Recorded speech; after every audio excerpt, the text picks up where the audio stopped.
Good morning student. आज मैं कक्षा 9 के लिए 9th का जो पद्य खंड का तीसरा चैप्टर पद्य खंड का पहला और दूसरा आप लोगों को बताया जा चुका है। अब जो इसमें चैप्टर नंबर 11 यानी कि अब इसके आधार पर हम देखें तो ये तीसरा होगा आपका तीसरा चैप्टर पढ़ाने जा रहे हैं पद्य खंड का, और वो चैप्टर है सवैये, जिसके रचनाकार हैं रसखान जी। इससे पहले हम थोड़ा सा रसखान जी के संदर्भ में जान लेते हैं कि जीवन परिचय के बहुत ज़्यादा तो हम नहीं जा रहे हैं, लेकिन थोड़ा सा इनके संबंध में देख लीजिए जो इनका जीवन परिचय का है। अगर कृष्ण भक्त कवियों में देखा जाए तो रसखान का स्थान सर्वोपरि माना जाता है। जो हिंदुओं के प्रति जो एक मुसलमान भक्त कवि थे उनमें रसखान का नाम सर्वोपरि है, और उन्होंने अपने आप को कृष्ण को अपना इष्ट देव मान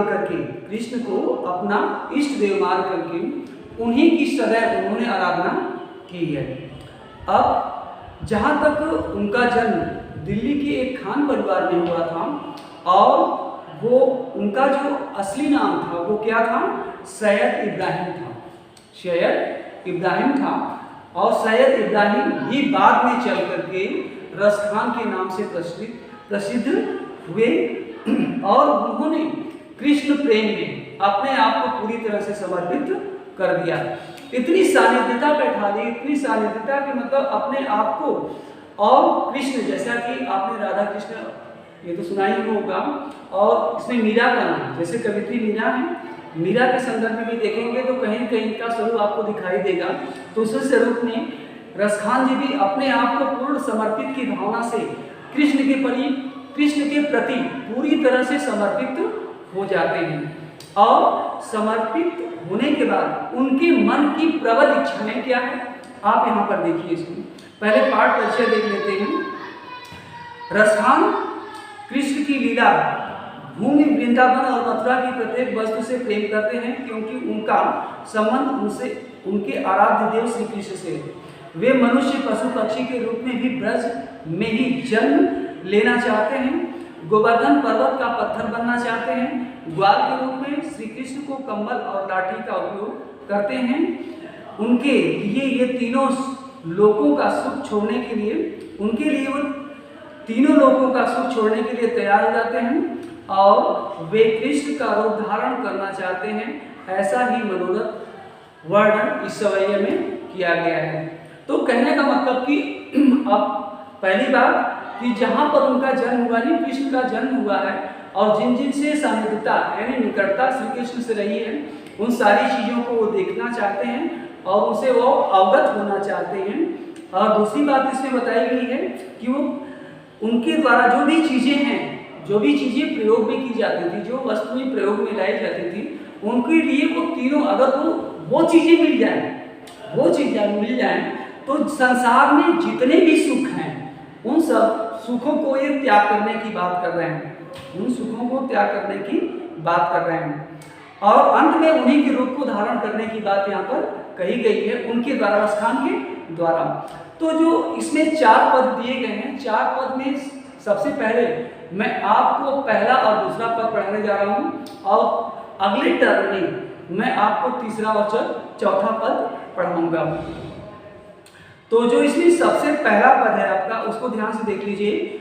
मानुष हो तो मही रसखानी बसो ब्रज गोकुल गांव के ग्वारन, जो पशु हो तो कहाँ बसो मेरो, चरो नित नंद की धेनु मझारन, पाहन हो तो वही गिरि को, जो कियो हरि छत्र पुरंदर धारन, जो खग हो तो बसेरो करो मिली, कालिंदी कूल कदम्ब की डारन। अब यहाँ पर इस प्रस्तुत पद्यांश में रसखान द्वारा ये वर्णन किया गया है कि अगर किसी भी रूप में मेरा पुनर्जन्म हो तो मेरा जन्म कहाँ पर हो, उसी श्री कृष्ण के जन्मस्थली अर्थात कहाँ पर,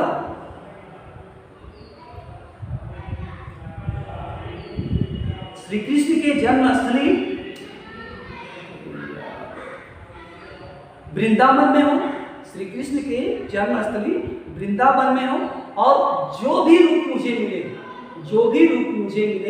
वो रूप वहाँ पर चाहे पेड़ के रूप में हो, चाहे पर्वत के रूप में हो, चाहे मानस के रूप में हो, जो भी रूप मिले तो मुझे वही मिलना चाहिए, अन्यत्र मैं कहीं जन्म लेना नहीं चाहता हूँ। अब इसके अर्थ को देख लीजिए। तो मानुष हो तो वही रस खानी बसो ब्रज गोकुल गांव के द्वार। अब प्रस्तुत पद्यांश में रसखान जी कहते हैं कि मानुष हो तो वही रसखानी। रसखान जी कहते हैं कि यदि मेरा मनुष्य के रूप में जन्म हो तो मेरा गांव कहाँ पर हो? उसी गांव के द्वार में, कि उसी ब्रज में, उसी गांव में हो, अर्थात उसी गांव ब्रज के गांव में ही हो जहां पर कृष्ण का जन्म हुआ था। इस लाइन को एक बार फिर से देख लीजिए। यदि मेरा जन्म मनुष्य के रूप में हो तो मैं वहीं बसेरा करूं, मैं ब्रज में वहीं बसेरा करूं जिस गांव में श्री कृष्ण का जन्म हुआ था। ब्रज गोकुल गांव के द्वारा, अर्थात जिस गांव में कृष्ण का जन्म हुआ था। अगली बात यहाँ पे कह रहे हैं कि जो पशु हो तो कहाँ पशु मेरो। यदि मैं पशु के रूप में जन्म लूं तो मेरा बसेरा कहाँ हो? चरो नित नंद की धेनु बराजन मझारन। तो मैं नंद की धेनु, नंद की गायों के साथ उसी मझारन में मैं चरा करूं। पहली बात तो उन्होंने कहा कि अगर मेरा मनुष्य के जन्म में हो, मनुष्य के रूप में जन्म हो तो मैं गोकुल के गांव में ही पैदा हूँ, और इसके बाद यदि मेरा पशु के रूप में जन्म हो तो मैं नंद की गायों के साथ, उन्हीं गायों के साथ मैं चरना पसंद करूंगी, अर्थात उन्हीं गायों के साथ मैं चरूंगी। अगर पाहन हो तो वहीं गिरी को, जो कियो हरिश्चंद्र पुरंदर। पाहन का अर्थ होता है पहाड़, पाहन का अर्थ होता है पहाड़ या पत्थर, अर्थात पहाड़ का रूप बनूं तो, अर्थात मेरा पहाड़ के रूप में जन्म हो तो मैं वही पहाड़ बनूं, गोवर्धन पर्वत बनूं जिसको श्री कृष्ण ने अपनी अंगुली पर धारण किया था। इस लाइन को एक बार फिर से सुन लीजिए। यदि मैं पत्थर का रूप, अर्थात मेरा पत्थर के रूप में जन्म हो तो मैं उसी गोवर्धन पर्वत को धारण करना चाहूंगा जिसे हरिश्चंद्र पुरंदर, अर्थात यहाँ जिसे कृष्ण ने अपनी अंगुली पर धारण किया था। और जो खग हो तो बसेरो करो कुल कदम्ब की डाल। यदि मेरा पक्षी के रूप में हो तो, अर्थात मैं पक्षी बनूं तो, अर्थात पक्षी के रूप में मेरा जन्म हो तो मैं कहाँ बनूं? उसी जमुना तट पर हो जहाँ पर कदम के वृक्षों के नीचे खड़े होकर कृष्ण बंसी बजाते थे। यदि मेरा पक्षी के रूप में जन्म हो तो मेरा जन्म कहाँ हो? उसी ब्रज में हो जहाँ पर श्री कृष्ण कदम की डालों के नीचे खड़े होकर के अपनी बंसी बजाते थे। अब इससे आशा ये है, इसका मतलब पूरा ये है कि अब यहाँ पर कवि और उनके जो सानिध्य देव हैं श्री कृष्ण, उनसे वो बिल्कुल निकटता चाहते हैं। किसी भी मामले में उनसे जो दूरी है वो बर्दाश्त नहीं करना, बिल्कुल वो सानिध्य चाहते हैं, यानी उसकी निकटता चाहते हैं, उनसे आपको बिल्कुल अलग नहीं करना चाहते हैं। अब विशेष में यहाँ पर देख लीजिए, कवि की कृष्ण के प्रति प्रेम और भक्ति की सम्मिलित अनुभूति इस पद के माध्यम से होती है। दूसरा है यहाँ कवि का कृष्ण तथा संबंध तत्वों के प्रति समर्पण भाव व्यक्त हुआ है। तीसरा है बसो ब्रज गोकुल गांव, इसके बाद नित नंद, इसके बाद अगला है धेनु मझारन कालिंदी कुल कदम की, इसमें अनुप्रास अलंकार है। बसो ब्रज गोकुल गांव, नित नंद, धेनु मझारन, कालिंदी कुल कदम, ये सब क्या है? इसमें अनुप्रास अलंकार है, क्योंकि इसमें अनेक वर्णों, एक ही वर्णों की आवृत्ति बार बार हुई है। इसके बाद है अपना सरल स्वाभाविक ब्रज भाषा का प्रयोग हुआ है, भाषा में माधुर्य गुण है। अब इसके बाद जो दूसरा आता है, दूसरे का देख लीजिए। या लपटी अरु कामरिया पर राज तिहु को तरिडारो, आठों सिद्धि नौ निधि के सुख, नंद की गाय चराई विचारो। रसखान कहो कबो इन अखियन सो, ब्रज के बन बाग तड़ाग निहारो, कोटिक एक कलौद के धाम करील के कुंज पर ऊपर वारो। अर्थात या लपटी कमरिया, लपटी का अर्थ होता है लाठी, कमरिया का अर्थ होता है कंबल, पर राज तिहु पुर को तज डालूं, यदि मुझे श्री कृष्ण की लाठी और कम्बल अर्थात जो ग्वालों के गाय चराने के समय जब कृष्ण जी, जब ग्वाल लोग गाय चराने जाते थे तो जब कृष्ण जी भी उनके साथ जाते थे तो अपने साथ एक लाठी और एक कम्बल लेकर के जाते थे। उन्हीं लाठी और कम्बल की बात यहाँ पर कही गई है कि अगर रसखान जी कह रहे हैं कि अगर वो लाठी और कम्बल मुझे मिल जाए तो संसार में जो तीनों लोक के सुख हैं, तीनों लोक के सुख हैं, और वो तीनों लोग कौन है? आकाश, पाताल और धरती।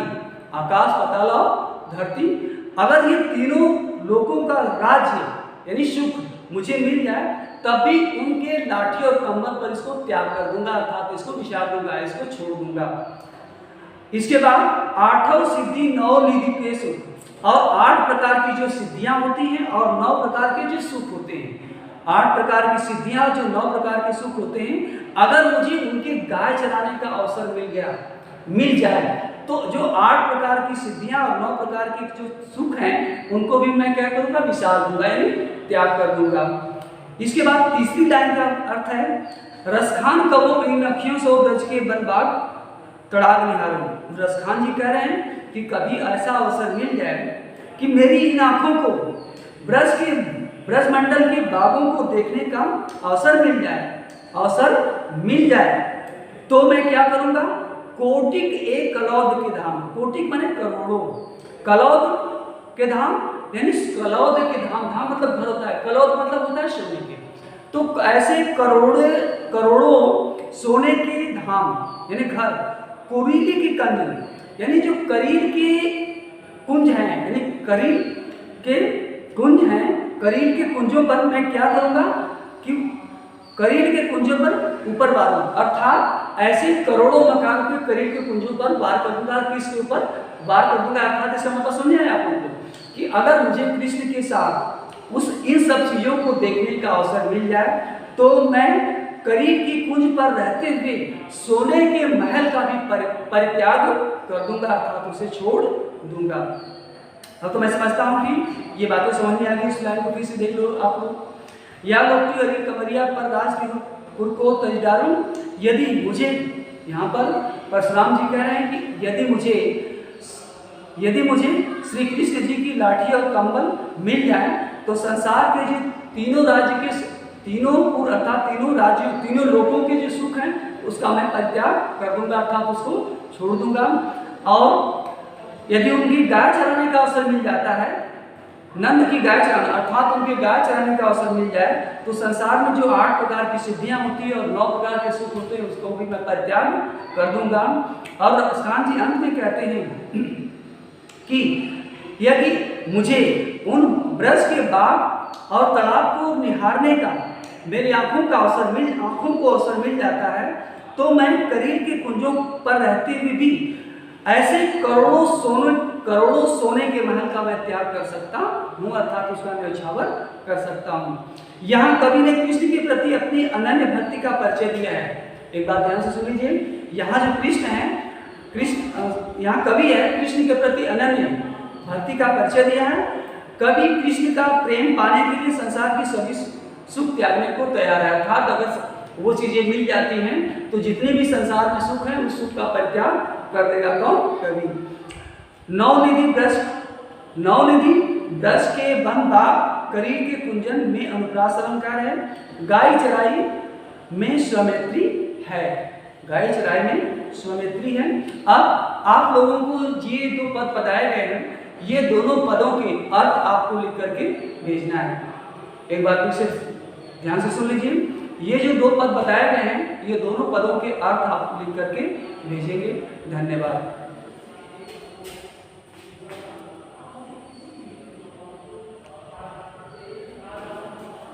यार ये क्या हो रहा है?